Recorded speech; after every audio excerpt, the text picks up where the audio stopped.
me, Kangethe, in Nairobi, and I welcome all our viewers from Kenya and around the world to the Welland Show. This program takes a global and exclusive look at evocative issues affecting public attitudes in sports, business, politics, arts and culture, and science and technology.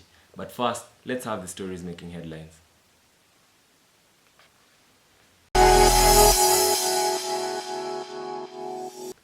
British Prime Minister Theresa May is facing a showdown with ministers and lawmakers in her Conservative Party after refusing to back reforms of Northern Ireland's restrictive abortion rules.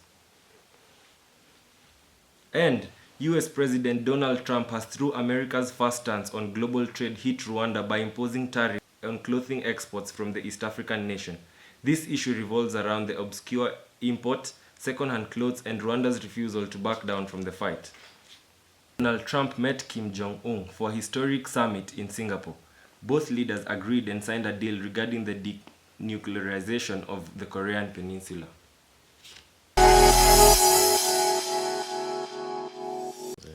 In our show today, we're going to talk about abortion and the growing concern it has brought in the recent past.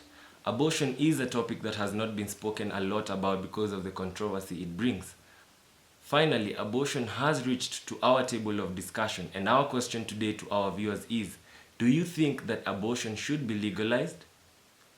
Talk to us through our social media handles at The Welland Show on Twitter, on Facebook and Instagram.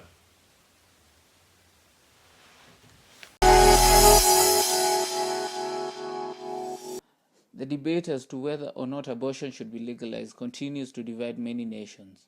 Those for legalization say that choosing abortion is a right that should not be limited by governmental or religious authorities, and this factor outweighs any right claimed for an embryo or fetus, where those against the legalization of abortion stress that the individual human life begins at fertilization, and therefore abortion is the immoral killing of an innocent human being. They emphasize that abortion inflicts suffering on the unborn child, and it is not fair to legalize abortion when couples who cannot biologically conceive are waiting to adopt a child. Reporting from the Welland Show, I am Simeon Onderi. And we have a tweet from Art Prospect who says that abortion ought to be legalized all over the world. Women everywhere are suffering, and it's time that governments see the same. I think it should not be legalized because abortion is taking away someone's life, even if the kid is not yet born. So it should not be legalized because that's simply killing. Yeah, so it should not. I think abortion, it's someone's choice, and whoever wants to abort, it's upon them. Because, there's no need of giving birth and expose the child to dangers and suffering. Plus, when someone has decided to have an abortion, she has to know that everything you do in life has to have something that has to have its effects. So maybe they are well prepared for the effects of abortion. I am joined live by my correspondent Simeon Onderi, who is on the ground and will tell us more about the situation. Thank you so much for joining me, Simeon. Onderi, I'm just going to ask you a few questions. And my first question is abortion a safe method? I don't think abortion is a safe method to practice because it ruins a lot of things in the female body. Like after a woman has given birth, maybe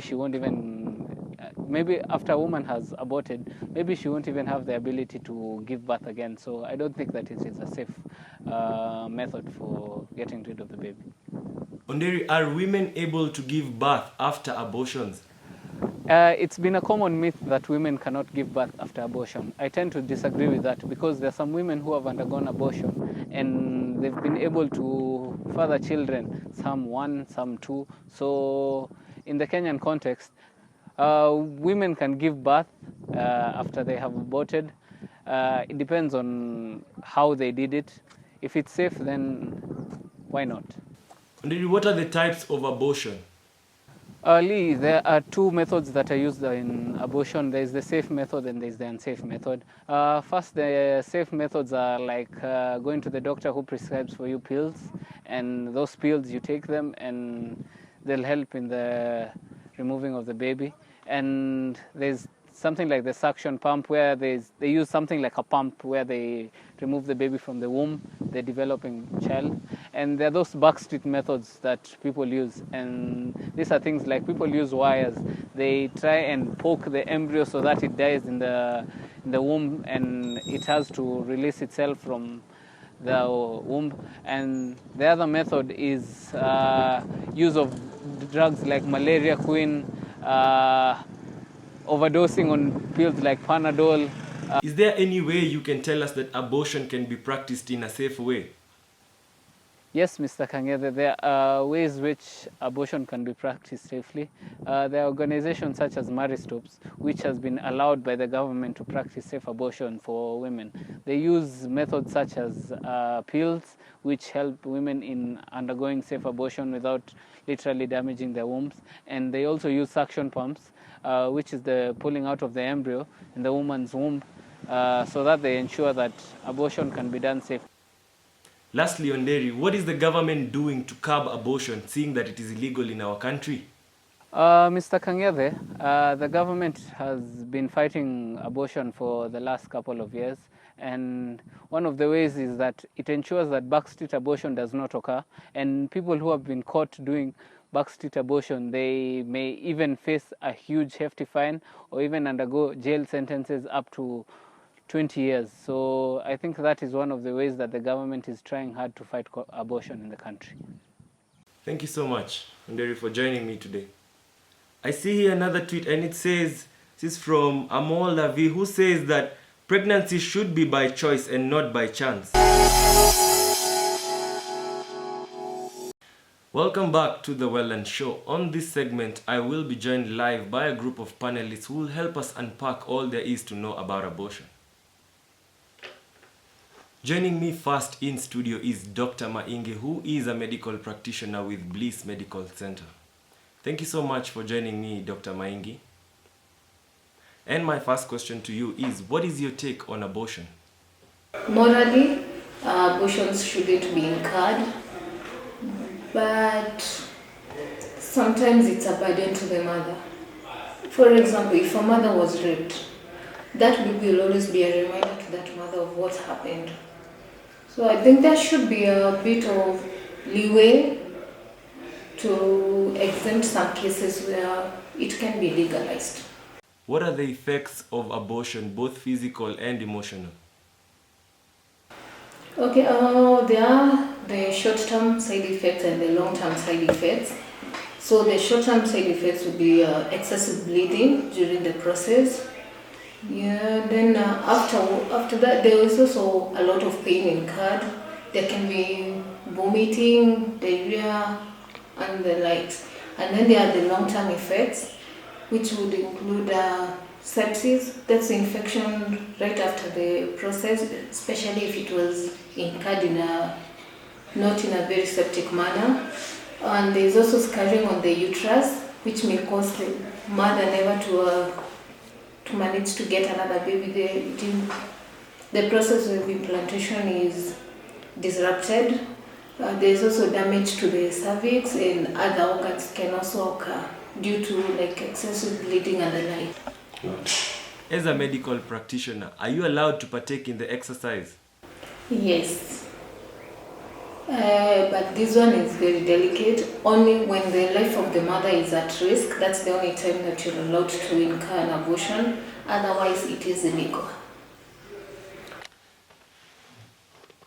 My second guest in studio is Anne Wanyoike, who is a student at Daystar University. Thank you so much, Anne, for joining me. And my first question to you, Anne, is, are women able to give birth after abortions? It depends. There are so many complications that come with abortion, and it depends also where you've done this abortion from. Some doctors will spoil your uterus, others will do it safely. We have pills that just remove the baby without. But I think it's not really possible for most women to give birth after abortion, because mostly their uterus is destroyed, and it becomes difficult for them to hold a child in the uterus. And how far into a pregnancy can a woman have an abortion? I think it depends with where you're doing the abortion from. Some will allow up to 8 months of pregnancy. Others, you can only do abortion if you're 3 months pregnant. Lastly, Anne, which is better, the surgical abortion or the pill abortion? I don't think any abortion is better because I'm pro-life. I believe abortion is destroying life. So no abortion is better. It's not good to destroy life, whether as in fetus form or in human form. It's the same thing for me. So I don't think there's any abortion that is actually good. Thank you so much, Anne, for joining me. And my last guest is Collins Olango, who is the DCF chairman in Daystar University. Thank you so much, Collins, for joining me. Thank you for having me. And my first question to you, Collins, is what is your take on abortion? Well, I am 199% against it. I believe that life begins at conception. In other words, even before conception we were somewhere, and I believe that was with God. And life is a gift on its own. So when once conceived, you're alive. So anything that is done to get rid of that life is murder. So yes, I'm completely against abortion. What is the impact of legalizing abortion on our religion? Being a Christian myself, we are against abortion because we believe that once the baby is born, once the baby has been conceived rather, life happens, and you should not be, unless you're God, you should not kill. Unless God has given you permission to kill, you should not kill, and it's wrong.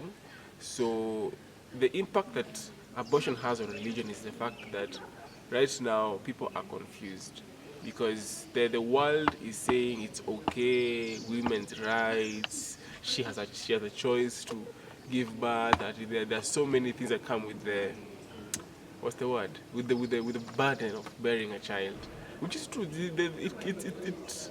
It's weighty, but it's also important to realize that there's an institution that is set for having a child, and that's marriage. So the impact that it will have is simply that it will actually bring in a lot of questions, as it has been for the past few years now, and also that it will also cause a lot of distortion in people's understanding of what is right and what is wrong, because ethically speaking, things are being related to anything, and your right can be my wrong, your wrong can be my right, so it's just creating more confusion. Lastly, Collins, do you think abortion should be legalized? Absolutely not. Absolutely not. You cannot make a sin legal and expect it to function just because it's a sin. You have to consider the fact that it has ramifications. Forget even the religious aspect of it. Remember that ladies, once they have aborted, chances of them getting another child has been lowered to exponentially. It has been lowered on a great level. So for the sake of our women, for the sake of our future, for the sake of this nation, for the sake of the world as we know it, abortion should not be legalized at all. Thank you so much, Collins. Thank you. At La Vie Lavinia on Facebook says that if abortion is legalized, there will be so many backstreet abortions performed because the act is legal, and Kenyans being money makers will start abortion businesses. Abortion should remain illegal. Hawa watoto ni baraka. Whereas we are bound by religious ties and acting in accordance with our various religious books, I believe that abortion should be legalized, but limited to certain or few organizations or abortion centers. For example, Mary Stops. This will ensure that our women are safe from abortions and that they do not indulge in the backstreet abortions. That was all for today. Make sure to like, comment, and subscribe to The Welland Show on YouTube. See you next week, same place, same time.